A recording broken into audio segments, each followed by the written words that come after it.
படம் ஆன்லைன்ல ரிலீஸ் ஆயிடுச்சு, நிறைய வந்து வரலாம். இந்த டைட்டில் கார்டு பாக்கிறதுக்காகவே எல்லாருமே வருவாங்க ப்ரோ. ஃபுல்லா என்ஜாய்மெண்ட் தானா? நல்லா இருக்குங்க, சூப்பரா இருக்குது. மாஸ் என்ட்ரி படமே எங்களுக்கு கடைசி படம் இதுதானா, ரொம்ப என்ஜாய் பண்ணேன். சமையல் எண்ணெய் மற்றும் உணவுப் பொருள் ஏற்றுமதியில் 20 ஆண்டு கால அனுபவம் பெற்ற ஸ்டார் எக்ஸ்போர்ட் ஹவுஸ் கயல் ஆக்ரோ ஃபுட்ஸ். சினிமாவோட நேரில் வணக்கம். நான் ஜியோ பேசிட்டு இருக்கிறேன். முதல்வர் விஜயோட ஜனநாயகன் திரைப்படம் மிகுந்த எதிர்பார்ப்பு மத்தியில் இன்னைக்கு ரிலீஸ் ஆயிருக்குது. படம் இன்னைக்கு நம்ம வந்து நகரி பகுதிக்கு வந்திருக்கிறோம்.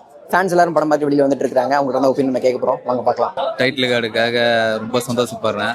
ஆனால் தளபதி கடைசி படம்ன்றது ரொம்ப மனசு கஷ்டமா இருக்குது. இந்த தளபதி போட்ட மாதிரி யாராலும் போட முடியாது. டைட்டில் கார்டு படம் செம்மையா இருக்கு. கடைசி படம்ன்றதுனால ரொம்ப மனசு கஷ்டமா இருக்குது. தளபதி வந்து ஒரு வருஷத்துக்கு ஒரு படமானா விட்டா கூட ரொம்ப சந்தோஷமா இருக்கு. எங்களுக்கு மன நிம்மதினா தளபதி படம் தான். நம்ம தேட்டர் முடிஞ்சே மறந்து போயிட்டோம். தளபதி நடிக்கலைன்னா தேட்டர் முடிஞ்சே மறந்து போயிட்டோம். ஏன்னா சொசைட்டிக்கு ஒரு நல்ல மெசேஜ் கொடுத்துருக்காரு. பெண்களை எப்படி பார்க்கணும், இந்த குட் டச் பேட் டச்லாம் இதுக்கு முன்னாடி அது தெலுங்கு ஃபிலிம்ல பகவந்த் கேசட்லேருந்து ரீமேக் பண்ணி வந்திருக்கலாம். பட் தளபதி சொல்லும் போது அது இன்னும் நிறைய ஃபேன்ஸ் கேட்பாங்க அப்படின்ற ஒரு நம்பிக்கை எனக்கு இருக்கு. தளபதி தான் ப்ரோ தியேட்டர்ல செலிப்ரேஷனு. ஒரு தளபதி படம் வந்தாதான் திருவிழா போல இருக்கும். வேற யார் படம் வந்தாலும் அந்த மாதிரி ஃபீல் பண்ணதே கிடையாது. இந்த செலிப்ரேஷன் பார்க்கறதுக்காகவே எவ்ரி இயர் நாங்க தளபதி படம் வந்தாலே நாங்க ஃபர்ஸ்ட் ஷோ பார்த்துருவோம். கடைசி படம் இந்த மாதிரி ஹைப்பு எந்த படம் கிடைக்காது. அது ஆந்திரால நகீர்ல இந்த மாதிரி எந்த படத்துக்கு வேற எந்த படமே கிடைக்காது. ஹைப்பு எந்த ஒரு இன்ச்சும் குறையில, அதே ஹைப்பு அதே இதுதான். அதே அண்ணா பண்ணா எப்படி இருந்தாலும் பாப்போம். ஃபீலா தானே இருக்குது. இதுக்கப்புறம் யாரு அந்த மாதிரி எல்லாம் இது மாதிரி யாரு வந்து பார்ப்போம்.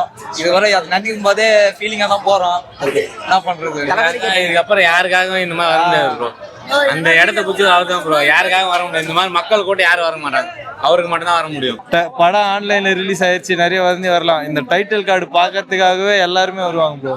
இது எல்லாருமே வெயிட் பண்ணது தான். இது படம் வராதுக்கு முன்னாடியே, எலெக்ஷன் வராதுக்கு முன்னாடியே நீங்க படத்தை இப்பயே விட்டா சரி, இல்லைன்னா அடுத்த வாட்டி படம் விடும்போது நாங்க வந்து ஆனரபிள் சீஃப் மினிஸ்டர் போட்டு விடுற மாதிரி இருக்கும்னு ஒரு வார்னிங்கும் விட்டோம். பட் ஆனா அதை நாங்க ஆனரபிள் சீஃப் மினிஸ்டர்னு பாக்குறதுக்காகவே அது தளபதி தரிசனமா இருந்திருக்கு. தளபதியோட லாஸ்ட் படம் இத்தனை வருஷமா என்னோட FPFS வந்து ஜில்லால ஆரம்பிச்சது. நான் 8th படிக்கும் போது ஆரம்பிச்சது.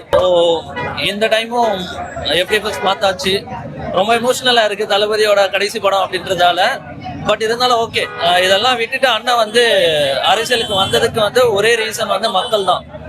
எனக்கு அது அண்ணன் அந்த இடத்துக்கு போனதுனால எனக்கு சினிமாவை தாண்டி ஒரு பெருமையும் சந்தோஷமா எனக்கு இருக்கு.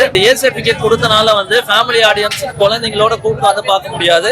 பட் இந்த படம் எடுத்தது குழந்தைங்களுக்காக நிறைய எலிமெண்ட்ஸ் வந்து இதுல ஆட் பண்ணியிருக்காங்க. அவங்களை எப்படி வளர்க்கணும், என்ன மாதிரி சொல்லி கொடுக்கணும், அவங்களுடைய பயத்தை எப்படிலாம் போக்கணும்ட்டு. முக்கியமா பெண் குழந்தைங்களுக்கு இந்த படம் வந்து ஒரு நல்ல வந்து ஒரு தைரியத்தை கொடுக்கும். 20 ஆண்டுகளாக உலக நாடுகளுக்கு உயர்தர சமையல் எண்ணெய் மற்றும் உணவுப் பொருட்கள் ஏற்றுமதியில் இந்திய அரசின் ஸ்டார் எக்ஸ்போர்ட் ஹவுஸ் அங்கீகாரம் பெற்ற கயல் ஆக்ரோ ஃபுட்ஸ்.